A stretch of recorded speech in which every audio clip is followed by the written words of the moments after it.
अस्सलामु अलैकुम वरहमतुल्लाहि वबरकातुहू। मेरा नाम तारिक उस्ताद है। मैं आप लोगों की खिदमत में दोबारा हाज़िर हुआ हूँ एक नई वीडियो के साथ। आज जो वाक़या हुआ है मलिर एक्सप्रेस वे में, आप लोगों ने देखा कि कितनी जानें हम लोग देंगे लेकिन ये सिंध हुकूमत कभी भी नहीं जागेगी। मैं आप लोगों से बहुत दुखी दिल से ये बात कह रहा हूँ कि एक फ़ैमिली वहाँ पर तबाह हो गई, एक फ़ैमिली डूब कर मर गई जिसके अंदर से सिर्फ 2 बच्चों की लाशें निकाली गई हैं। माँ बाप और बाकी उसके 2 बहन भाई वहाँ पर नहीं मिले, लेकिन सब अपनी जान की बाजी दे चुके। किसी को इस मुल्क का नाम रोशन करना था, किसी को डॉक्टर बनना था, किसी को इंजीनियर बनना था, लेकिन हमारी सिंध हुकूमत को होश नहीं आएगा। हर साल ऐसे हादसा होते रहते हैं लेकिन सिंध हुकूमत को होश नहीं आएगा। एक मुसलमान एक सुराख से 2 दफ़ा नहीं डसा जाता। अगर एक दफ़ा आपके साथ हादसा हो गया, सिंध हुकूमत से मुखातिब हूँ मैं, सिंध हुकूमत से, अगर एक दफ़ा आप लोगों की लाइल्मी की वजह से ऐसा हो गया, फिर उसके बाद हर एंकर ने आपको जगाया, हर एंकर ने आपको बताया, हर यूट्यूब चैनल ने आपको बताया, लेकिन उसके बावजूद आपको पता था कि बारिशें होने वाली हैं, लेकिन आपने उसका कोई सदे असबाब नहीं करा और उसका खमियाजा किसको भुगतना पड़ा? हम जैसे आवाम को भुगतना पड़ा। हम लोग सिर्फ अपने पर होने का इंतज़ार कर रहे हैं। सच में हम लोग बेहिस हैं। सबसे बड़े मुल्ज़िम, सबसे बड़े गुनहगार हम लोग हैं। हम लोग बेहिस हो चुके हैं। जो हम लोग आज आवाज़ नहीं उठाएंगे, हमारी आवाज़ को दबाया जाता है। अगर हम लोग आज आवाज़ नहीं उठाएंगे, कल को यही चीज़ हमारे साथ भी होगी।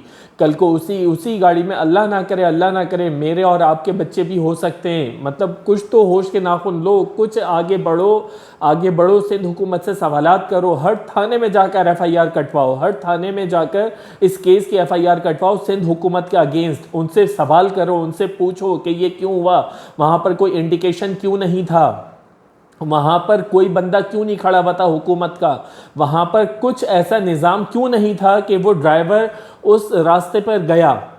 आप लोगों को कुछ शर्म व हया नहीं है, किसी का पास आपको नहीं है। आप लोग सिर्फ अपने घरों के अंदर बैठे हुए हो, आप लोग सिर्फ अपने महल्लात के अंदर बैठे हुए हो, आप लोग जायदाद बाहर बना रहे हो, मुल्क से बाहर आप लोग जायदाद बना रहे हो। सिर्फ आप लोग पैसे के पुजारी हो और कुछ भी आप लोग नहीं कर सकते, कुछ भी नहीं कर सकते। मेरी आप लोगों से दरख्वास्त है, रिक्वेस्ट है, आप लोग प्लीज़ आवाज़ उठाओ। अगर सही आवाज़ सही मौके पर नहीं उठाओगे तो हमारी आने वाली नस्लें तबाह होती रहेंगी, हमारे बच्चे तबाह होते रहेंगे, जिनके लिए हम लोग मेहनत करते हैं, जिनके लिए हम लोग बाहर निकल कर मेहनत से कमा रहे होते हैं, हक हलाल की कमाई कमा रहे होते हैं। हमारा वजूद मिट जाएगा, सच में हमारा वजूद मिट जाएगा। समझो, प्लीज़ समझो, आवाज़ उठाओ। मैं नहीं अपने जज्बात पे कंट्रोल कर पा रहा, आप लोग आवाज़ उठाओ।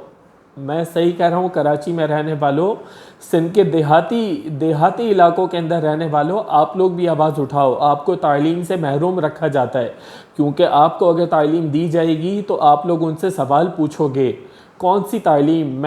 फिर ये लंबी बहस है, कौन सी तालीम? मैं अगेन आप लोगों को कह रहा हूँ, आवाज़ उठाओ, शऊर अपने अंदर पैदा करो, शऊर पैदा करो अपने अंदर। और जब तक ख़ुद के लिए आवाज़ नहीं उठाओगे, कोई दूसरा आवाज़ नहीं उठाएगा। इंतज़ार ना करो कि उस जगह पर मेरी बारी हो। मैं आप लोगों से फिर इल्तिजा कर रहा हूँ, दरख्वास्त कर रहा हूँ, जाकर हर थाने में एप्लीकेशन जमा कराओ कि इसका ज़िम्मेदार कौन है, इसका कौन है ज़िम्मेदार। वहाँ पर इंडिकेशंस क्यों नहीं थे, वो ड्राइवर क्यों उस रास्ते में गया जब पता था वो लोग हैदराबाद से आए हुए थे, उनको नहीं पता था, लेकिन आप लोगों को तो पता था। आप लोग सिंध हुकूमत वाले, आप लोगों को तो पता था कि ये इलाका डेंजरस है। आपको वहाँ पे कोई ना कोई बाड़ ऐसी लगानी चाहिए थी, रुकावट ऐसी लगानी चाहिए थी कि गाड़ियाँ वहाँ पर ना जा सकें, बंदे खड़े करने चाहिए थे।